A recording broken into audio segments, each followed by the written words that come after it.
Hey guys, Captain Mike coming at you today with the whiskeys. Here at Whiskey and Witerature, we think of this channel as primarily book-driven, literature-driven, the stories. 52 books in 52 weeks in 2023. That's what we're here for, but we do call it Whiskey and Witerature because I love them both, and I've gotten some requests for the whiskey, so here they are. I wish I had a nice bar like some of the YouTube channels do to display the bottles, but I don't at this point. All I have is a shelving unit, a small cabinet, and here they are. So I'm going to go through them real quick. We're not going to spend a lot of time today going through these, just introduce you to what I have, and maybe throughout the year as we do the whiskeys of the week, and maybe some separate videos, we'll go deeper into what I actually have. So let's go through the stats of my whiskeys. I'm currently sitting on 82 bottles of whiskey. I'm trying to get to 100. Once I get to 100, which Mrs. Captain said I can, once I get to 100 bottles, I'm going to keep it at that level, and as I finish a bottle, I'm going to buy either the same bottle or something new to add to the collection, but keeping it at a 100 threshold at this point, because honestly, I don't have any space for more bottles of whiskey. When I valued this collection, MSRP, I'm roughly at $6,500 worth of whiskeys on this shelf. Of these 82 bottles that I have, 44 I have not even opened yet or tried, either at a bar or here at my house. So I'm excited to try these. I do drink whiskey on a regular basis, a couple pours here and there, but there are many on here that I've seen on other channels or I've just seen on the shelf and I thought it was a cool looking bottle or whatever the deal is and picked it up, and now I have it. So I'm going to get to them, but slowly. I don't want to increase significantly the velocity of what I'm drinking. So real quick, here's kind of how I have it separated. Scotches, and these are bottles that don't fit on the shelf, and the top shelf is getting a little too full. This shelving unit is fine, but unfortunately the taller bottles don't fit on any shelf besides the top. So that's why some of these bottles are here and all these bottles are on the top shelf because they don't fit on any other shelf. So let's go through real quick. Here are the scotches, and of these I've had the Glenlivet 15, which is now empty and will need to be replenished. MacCallan I've had, but not the 15. I've only had the 12. So I'm excited to open that, and I haven't tried these here at all. Have you had an Islay Scotch? Have you ever tried one? Comment below if you have. What do you think? I'm still undecided. I've only opened the Ardbeg Ugadal. Am I saying that correctly? I'm not sure. I also bought the Laphoraig. Again, don't know if I'm saying that correct. I have the quarter cask. I bought this on a recommendation of someone on a channel or on a Facebook page that I saw, so I bought it. Here also I have this Willet pot still, which I don't recommend to anybody. We'll go through that later.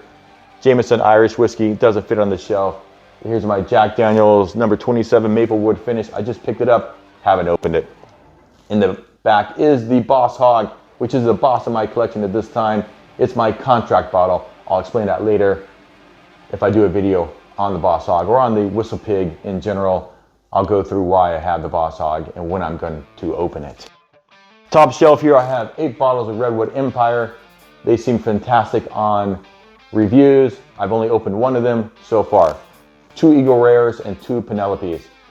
All I'm excited to open and all are unopened. I'm a big fan of High West.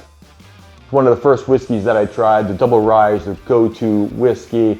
I talked about that in my first review, my first video, and I do have a lot of High West. I've been through one bottle at least of all these. They have the Campfire, the High Country, the Rendevous Rye, the Bourbon, the Double Rye, the Double Rye Barrel Select, and I found myself recently a bottle of the Midwinter's Night's Dram.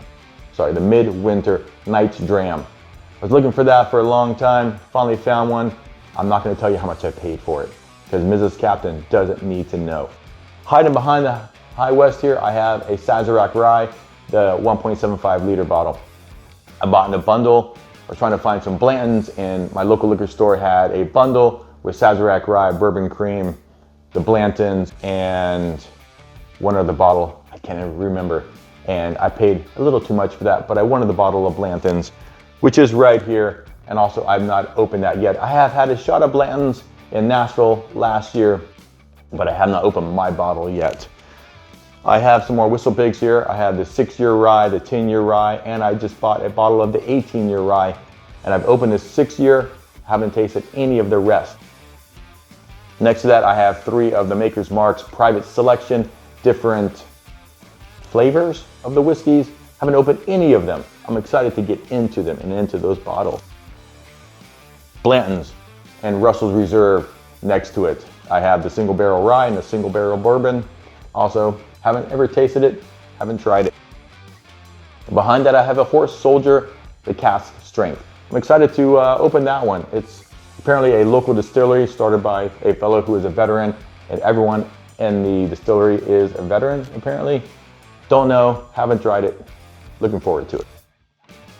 Woodford Reserve, everyone knows Woodford Reserve. I have the double oaked and the wheated bourbon, and I've had the wheated bourbon, I haven't had the double oaked. I've heard good things. Elijah Craig, they're barrel proof. I have the A, B, and C batches. Haven't opened it. We'll try it. I have a Mitcher's American whiskey. Behind that, I have the Four Roses Small Batch Select. I've opened it. It tastes good. I like it. Bought a bottle of Old Forester, the Prohibition Series 1920. Haven't opened it. I hear great things about the Old Forester Prohibition Series. Suntory Toki, interesting one, Japanese whiskey. I had a bottle last year sometime. Didn't like it. It didn't agree with me. I bought another bottle and I actually sort of like it this time. I'm gonna go through it and we'll see how it does. I'm excited actually to try their Hibiki, which I haven't bought, but I'm looking for a bottle. When I see one, I'll pick it up. This is my second bottle of Jameson 18. I do like this Irish whiskey. It's good stuff. I just finished the bottle and picked this one up right away to replenish that and have the Jameson 18 for when I wanted it. Behind that's a Canadian whiskey. I have the Crown Royal Black. I'm about a third of the way through that bottle. It's good stuff. It's good to mix. I enjoy it in a nice old fashioned or some kind of mixed drink. Next to that is all the Middletons. We have the Method of Madness. I went through that in my last review. And I have the 3 very rares that I've had. The back bottle is empty, the 2019. I have a 2021, which I've opened, and I'm still waiting to open the 2022 model. Down below here, I have my Jack Daniels. I'll slide over a little bit. We went to the Jack Daniels distillery last year. We had a great time. So I've really increased my selection of Jack Daniels at my house. The very first bottle of whiskey that I purchased was a Jack Daniels, the Frank Sinatra. And I haven't gotten one since then. And that was roughly 4, maybe 5 years ago, the first time I ever tried whiskey. But I have here the Single Barrel Select. I have the single barrel proof, and I'm kind of actually scared of this bottle. 129.8 proof. We tried some at the distillery, just a very small amount. It's got quite the bite. I think it would shine really well in a cocktail because that proof would just blow right through whatever else you put in it. I'm gonna try it neat the first time I have it, and then I'm probably dropping an ice cube or maybe a small amount of water to just cut it by a bit. I have the Jack Daniels Bonded, I have the Single Barrel Rye, and I have a Distillery Series bottle that I purchased at the distillery. This is a Distillery Series. It's a rye, slightly, just a bit left. I don't know when I'm gonna be able to drink that, but I'll definitely keep the bottle. In the back, I have Old Number 7, the go-to, the workhorse of Jack Daniels, and I have a Gentleman Jack, which I haven't opened yet. On the recommendation of my local liquor store, I'm trying to ingratiate myself with him in case he gets anything special, and he'll call me first, and I can go get it. I bought a short barrel. It's a rye, 101 proof. We're a little ways into that, and Mrs. Captain had some a few nights ago and actually preferred it to a couple of the other ryes that I have. I believe that's from George's, the distillery.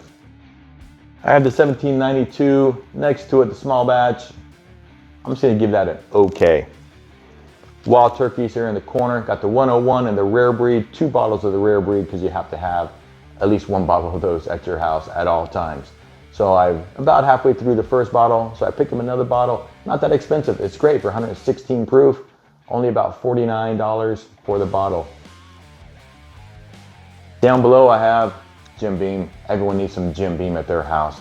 I have the Knob Creek 9. I had a shot at that at a bar a few weeks ago. Haven't tried it anywhere else or anytime since, and it was good stuff. I also have Buffalo Trace down there. I'm sitting on 5 bottles of just the Buffalo Trace bourbon at this time. It's at the stores and available these days more than it was, say, last year or the year before. I'm seeing it on a regular basis at the different liquor stores. Picked one up the other day at Total Wine & More for $25 for a bottle of Buffalo Trace, which you couldn't even find last year. Next to that, I have a bottle of Swear Jar Canadian whiskey. Again, a recommendation from somebody on old Facebook. So I picked the bottle up, haven't opened it, haven't tried it. It's kind of an interesting looking bottle. It wasn't very cheap. I'm sorry, it wasn't very expensive. So I picked one up. I'll give it a try.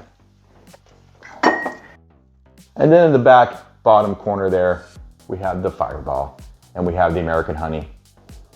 Got to have that to be able to mix in a little bit into your Coke Zero or whatever you mix your whiskeys into. All right, guys, that is my current collection of whiskeys. Again, 82 bottles, about $6,500 worth.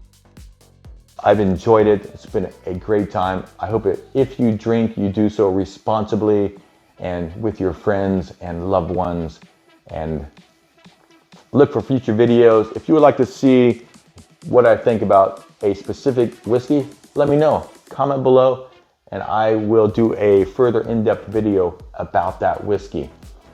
How about you? How many whiskeys do you have? Is that your drink of choice, or do you prefer rum or vodka, or what is your poison? Let me know.